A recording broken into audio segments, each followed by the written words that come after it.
Hey everybody, just giving an update on my solar e-bike situation and kind of giving a little demonstration about how I convert these tires to basically a tubeless situation. So let's first talk about why I want to do that. So as some of you know, this is my e-bike. It's electric and I power it with solar, and I use it to basically live out in the wilderness and travel around, that type of stuff. And one of the major problems that I am facing with these things is that they go flat really easily, especially since I'm living down in the southwest of America at the moment, and there's tons of little things all over the ground everywhere which puncture the tires.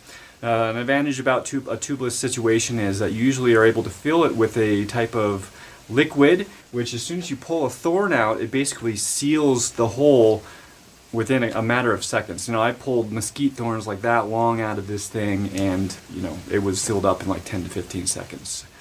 And when you have a tube, I mean, you can have a tube in here and still kind of do that, but the tube is actually adding a bunch of extra weight, and eventually the tube's going to start to degrade. And I've actually had issues where part of the tube expands really drastically and actually blows out the entire tire, and I almost broke my hand in that situation. So I'm not super big fan of tubes at the moment, so I'm really glad to be going tubeless. So what I'm going to be doing is, these are tubeless ready tires, the rubber here, but the rims themselves are not designed to work with the tubeless system, and so I had to modify these in order to get it to work. And so I still have to do the front tire, so I'll just walk you through the process while I'm doing that. So here's the actual rim of the tire, this outer part here. And you can see I've actually put tape all along the inside, and this is Gorilla Tape. It's a little bit harder than masking or duct tape, so I definitely recommend using that instead. The reason I use that is because the spokes, they have little things that connect here, and you can kind of see the bumps. There's one there, there, and they have little holes in them, which the liquid that I need to put in here to keep it puncture proof, so that it doesn't leak out. So that's basically what the tape is doing. So I have to make sure that it's here and it's not expanding too far onto these edges, because this is where the tire needs to be catching. So the first thing I'm going to do is I'm going to take this tube and I'm going to put it on the tire and then basically cut it and split it open.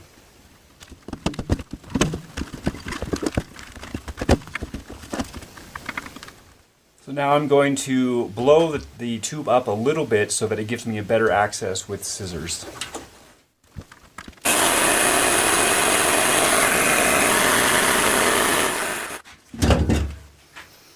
Okay, as you can see, it's kind of blown up enough for me to give some access to it. I'm just going to take some scissors and cut right into the middle. And cut right down this middle line all the way around.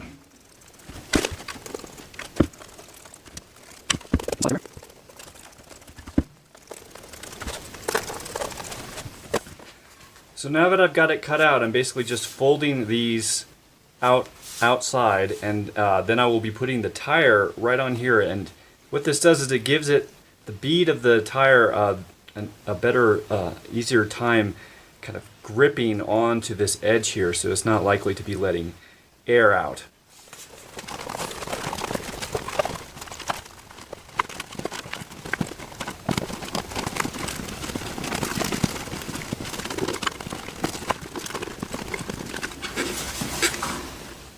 Okay, I've got it on there now, and basically the only issue I'm going to have is basically being able to fill it up quick enough while the air is escaping through here. So I'm going to help by pulling these things over like this and then sealing them up with these little doohickeys. I don't actually even know what these are for, but they're definitely working for this.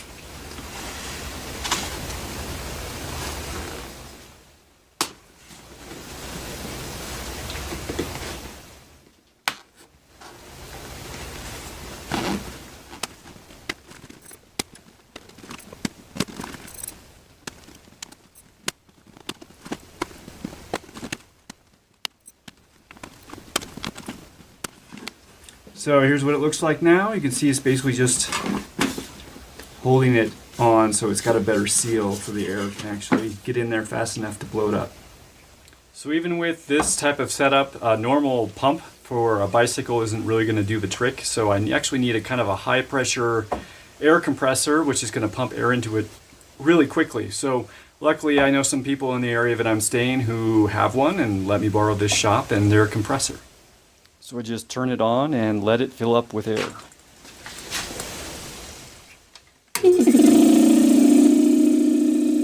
So next step is I'm going to take the valve stem out of this. This is a Presta valve, and I actually have come to prefer these over the normal kind.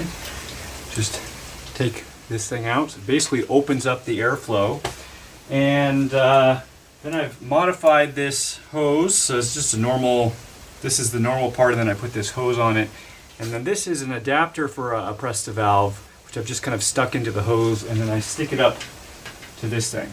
But first what I'm going to do is I'm going to put the tubeless sealant in there so that I don't have to deflate it after I'm done and put it in and then do it again. I'm going to use this thing to basically suck the stuff out of this and then put it into the tire.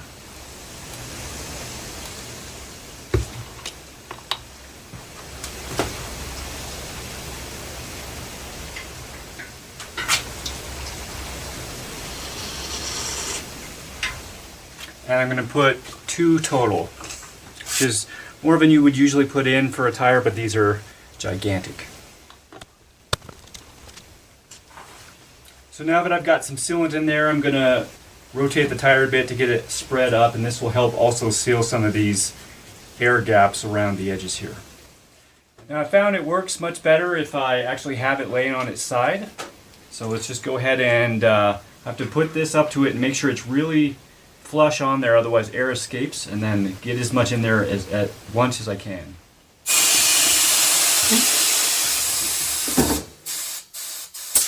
And now I want to plug that hole, and I'll put the valve back in.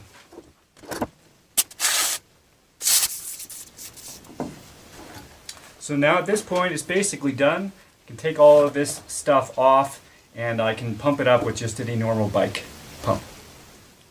So at this point I've inflated the tire to its maximum capacity, and you can see it still has a lot of rubber here which is going to impact with its rotation. So I'm just going to take a pair of scissors and cut that off, and it's going to look like this in the end.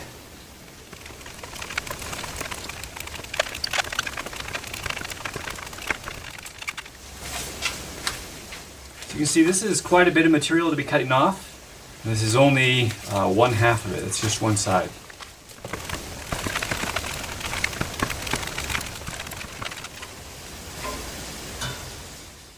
So there you have it, a new tubeless tire on my fat tire bike, set up on a non-tubeless rim using the split tube method. My way of doing this is a little bit unique, and I think basically every situation is going to be different, so it took me a lot of experimentation to come up with this exact strategy.